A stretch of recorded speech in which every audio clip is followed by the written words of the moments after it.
భారతదేశం చాలా సేఫ్. ఇక్కడ ఉన్నటువంటి వాళ్ళు దేశభక్తితోనే ఉంటారు, ఏ మతం వాళ్ళైనా ఏ కులం వాళ్ళైనా అన్నటువంటిది నమ్మకం నాకు ఎక్కువ ఉండేది.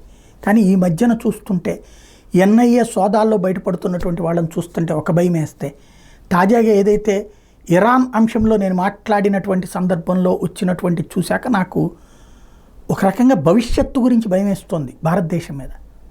ఒకనాడు ఈ దేశం మీదకి దండయాత్ర చేసి వచ్చినటువంటి మొఘలులు కావచ్చు, లేకపోతే కనుక అక్బర్లు, బాబర్లు ఇట్లాంటి వాళ్ళందరూ ఎలాగ ఇక్కడ రాగలిగారు, ఎట్లా ఇక్కడ పరిపాలించగలిగారు? మన దేశంలో ఉన్న ద్రోహుల వలన. మన దేశంలో ఉన్న ద్రోహులు వాళ్ళతో కలవడం వల్ల. వాళ్ళ సైన్యం మొత్తం కలిపితే మన జనాభా ముందు ఎంత ఉంటుంది? ఒక్కొక్కరిని పీక పట్టుకుంటే 100 మంది కలిసి ఒక్కడిని చంపేస్తే చచ్చిపోరా? సైన్యం మన చేతిలో బల లేచిపోదా? కానీ మన వాళ్ళే వాళ్ళకి తాబేదారులుగా పనిచేసి వాళ్ళ తరపున మన మీద పెత్తనం చేసినటువంటి దరిద్రులు ఇప్పుడు అదే కనబడుతోంది. మతరాజ్య స్థాపన అని కనుక రేపు పొద్దున ఏ దావూద్ ఇబ్రహీం అంటే సరే పక్కకు పెడితే, రేపు పొద్దున ఏ టర్కీ అధ్యక్షుడో లేకపోతే ఇరాన్ అధ్యక్షుడో మతరాజ్య స్థాపనకి మీ దేశంలో కూడా విస్తరించండి అంటే ఇక్కడ ఆ రాజ్యాలు స్థాపించడానికి వీళ్ళు సిద్ధపడుతున్నారన్నటువంటి విషయం అర్థమవుతుంది.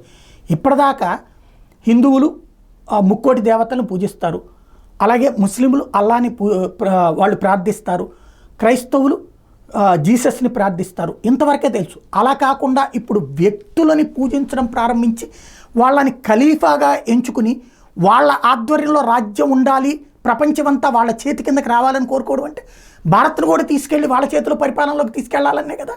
ఆ మధ్యన కేరళలో జరిగింది, ఖలీఫా రాజ్యం అని ఒక ఆయన్ని ప్రకటించుకున్నారు అన్నప్పుడు ఇదేంటిరా మనం ప్రజాస్వామ్యంలో ఉన్నాం, ఎక్కడికి వెళ్ళామనుకున్నాం.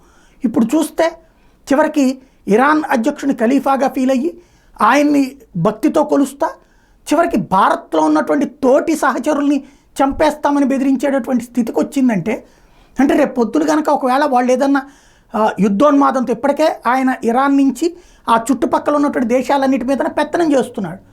సిరియా కావచ్చు, లేకపోతే కనుక ఇరాక్ కావచ్చు, అట్లాగే పాలస్తీనా కావచ్చు, యెమెన్ కావచ్చు, లెబనాన్ కావచ్చు, 6 దేశాల మీదన అక్కడ ఉన్నటువంటి హౌతీలు, హెజ్బుల్లా కావచ్చు, లేకపోతే హమాస్ కావచ్చు, లేకపోతే కనుక Islamic resistance force, Islamic jihadist force, ఇవన్నీ కూడా ఇరాన్ తయారు చేసినటువంటి వ్యవస్థలే. ఆ దేశాల్లో వాళ్లే పరిపాలిస్తున్నారు, ప్రజల చేత ఎన్నికైన ప్రభుత్వాలను పక్కన పెట్టి. అలాగా ఇక్కడ పరిపాలించాలనుకుంటున్నారు అంటే, దాన్ని సమర్థిస్తున్నారు అంటే మనం అసలు భద్రత ఎక్కడుంది ఈ దేశానికి అన్నటువంటి అర్థం కావట్లా.